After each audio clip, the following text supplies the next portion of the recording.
Assalamualaikum warahmatullahi wabarakatuh. Perkenalkan, nama saya Alwisiha, NIM 22044010025, kelas A Manajemen, Fakultas Ekonomi dan Bisnis, Universitas Laki Dende. Baik, saya akan menjelaskan sedikit mengenai pengantar manajemen. Baik, saya akan masuk ke pokoknya, yaitu yang pertama, pengertian pengantar manajemen.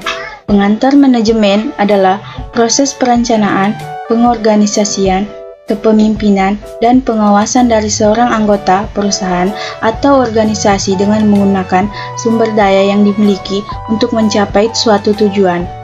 Manajemen merupakan suatu proses dalam mengatur sesuatu yang dilakukan oleh sekelompok orang atau organisasi untuk mencapai tujuan organisasi tersebut. Selanjutnya, pengertian pengantar manajemen menurut para ahli. Yang pertama, pendapat pertama disampaikan oleh Giorgio R. Terry yang dalam bukunya yang berjudul Principles of Management menjelaskan definisi manajemen. Menurut Terry, manajemen merupakan suatu proses yang bisa membedakan antara perencanaan, pengorganisasian, pergerakan, pelaksanaan, dan juga pengawasan. Pendapat kedua disampaikan oleh Mary Parker Follett. Follett menjelaskan definisi dari materi pengantar manajemen adalah seni dalam menyelesaikan suatu pekerjaan yang dikerjakan melalui orang lain, sehingga seseorang yang menerapkan ilmu manajemen akan mengatur orang lain untuk melakukan pekerjaan tertentu. Selanjutnya, Thomas H. Neslen juga mengemukakan pendapatnya terkait definisi dari pengantar manajemen atau manajemen. Menurut Neslen, manajemen diartikan sebagai ilmu dan seni yang dipadukan oleh ide-ide, fasilitas, proses, bahan, dan juga orang-orang untuk bisa menghasilkan barang maupun jasa yang bermanfaat. Selanjutnya, pendapat lainnya datang dari James F. Stoner yang menjelaskan pengertian dari materi pengantar manajemen adalah proses perencanaan, pengorganisasian, kepemimpinan, dan pengawasan dari seorang anggota perusahaan atau organisasi dengan menggunakan sumber daya yang dimiliki untuk mencapai suatu tujuan. Selanjutnya yaitu fungsi pengantar manajemen. Fungsi yang pertama yaitu fungsi perencanaan. Fungsi perencanaan adalah proses pengambilan keputusan yang menjadi dasar bagi kegiatan-kegiatan ekonomis serta efektif pada waktu pada waktu atau masa mendatang. Selanjutnya, fungsi pengorganisasian. Fungsi kedua dari manajemen itu pengorganisasian, yakni proses dalam menciptakan hubungan-hubungan antara fungsi personalisasi kepada faktor fisik agar aktivitas atau suatu kegiatan dapat dilaksanakan, disatukan, dan juga diarahkan untuk mencapai tujuan bersama. Fungsi ketiga adalah sebagai pengarahan, yaitu fungsi dalam menstimulir tindakan-tindakan agar benar-benar bisa dilaksanakan. Lewat fungsi ini, manajemen bisa membantu mengarahkan suatu tindakan dari sekelompok orang atau tim di dalam suatu organisasi atau perusahaan. Selanjutnya itu fungsi pengorganisasian adalah sesuai dengan namanya, manajemen juga berfungsi sebagai media untuk mengkoordinasikan semua aktivitas karyawan di suatu organisasi atau perusahaan. Selanjutnya yaitu fungsi pengawasan. Fungsi pengawasan adalah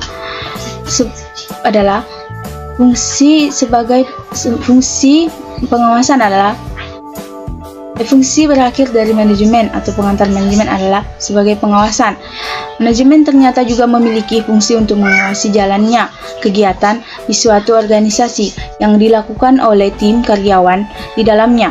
Pengawasan ini penting untuk mengetahui kinerja masing-masing karyawan sudah baik atau belum.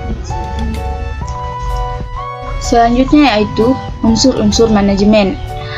Unsur pertama di dalam penerapan manajemen adalah manusia atau human. Dalam bahasa Inggris, manusia menjadi unsur pokok dan yang paling penting, yang paling berpengaruh dalam penerapan ilmu manajemen. sebab pada hakikatnya manusialah yang bisa menetapkan tujuan atau target dan kemudian berusaha untuk mencapainya. Dalam materi pengantar manajemen unsur kedua dalam penerapannya adalah uang atau money. Unsur uang sama pentingnya dengan unsur manusia dalam menerapkan ilmu manajemen, sebab uang ini akan memberikan jalan dan sejumlah fasilitas bagi manusia untuk melaksanakan strategi pencapaian tujuan. Unsur manajemen berikutnya adalah bahan atau materials. Material ini bisa diartikan pula sebagai bahan baku. Bahan baku sangat penting untuk disediakan atau dimiliki untuk mendukung pencapaian tujuan organisasi. Semakin terjamin jumlah dan kualitasnya, maka semakin terjamin pula kualitas produk dan jasa yang disediakan. Selanjutnya itu unsur penting selanjutnya yaitu mesin atau mesin, yaitu semua jenis alat atau mesin yang digunakan manusia untuk memudahkan suatu pekerjaan.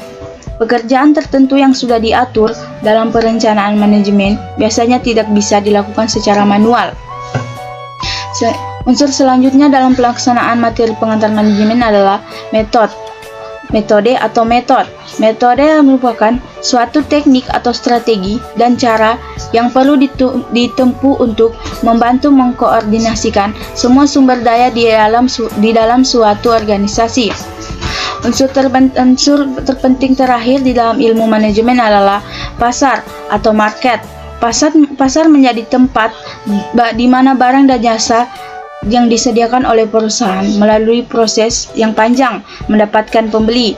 Pasar yang jelas dan dalam kondisi sehat akan memastikan semua yang diproduksi laku terjual. Selanjutnya, bidang pengantar manajemen. Bidang pengantar manajemen ada 6, yaitu manajemen produksi, manajemen pemasaran, manajemen strategi, manajemen sumber daya manusia, manajemen teknologi informasi, dan juga manajemen keuangan. Manajemen produksi merupakan kegiatan mengalokasikan dan mengkombinasikan faktor-faktor produksi seperti alam, tenaga kerja, modal, dan skill untuk menambah nilai guna suatu barang atau jasa. Manajemen produksi bertujuan menghasilkan barang atau jasa dalam jumlah dan kualitas sesuai kebutuhan konsumen. Selanjutnya, manajemen pemasaran. Manajemen pemasaran merupakan kegiatan membangun strategi promosi, distribusi, dan penjualan agar produk sampai ke sasaran yang tepat. Manajemen pemasaran bertujuan meningkatkan volume penjualan, menambah jumlah pelanggan, dan memperluas pasar. Selanjutnya, manajemen strategis adalah seni dan ilmu penyusun, penerapan, dan pengevaluasian keputusan-keputusan manajemen strategis berfokus pada proses penetapan tujuan organisasi, pengembangan kebijakan. Selanjutnya, manajemen sumber daya manusia adalah suatu ilmu atau cara bagaimana mengatur hubungan dan peranan sumber daya atau tenaga kerja yang dimiliki oleh individu secara efisien dan efektif, serta dapat digunakan secara maksimal sehingga bersama perusahaan, karyawan, dan masyarakat maksimal. Selanjutnya, manajemen teknologi informasi. Manajemen teknologi informasi adalah bidang manajemen yang mengolah sumber daya teknologi informasi sesuai dengan kebutuhan perusahaan. Selanjutnya, manajemen keuangan. Manajemen keuangan adalah segala aktivitas yang berhubungan dengan keputusan pengolahan keuangan dan aset keuangan. Tujuan utama dari manajemen keuangan adalah memperoleh keuntungan yang maksimal melalui sumber daya keuangan yang tersedia. Selanjutnya, konsep dasar pengantar manajemen. Di masa mendatang, penerapan materi pengantar manajemen memiliki konsep dasar yang semakin luas. Konsep dasar ini meliputi yang pertama, bertujuan untuk meningkatkan produktivitas.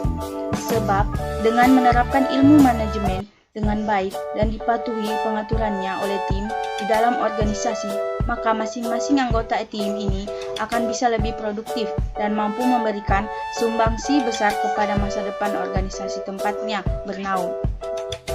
Selanjutnya, didasarkan pada aspek kuantitatif dan perilaku manusia.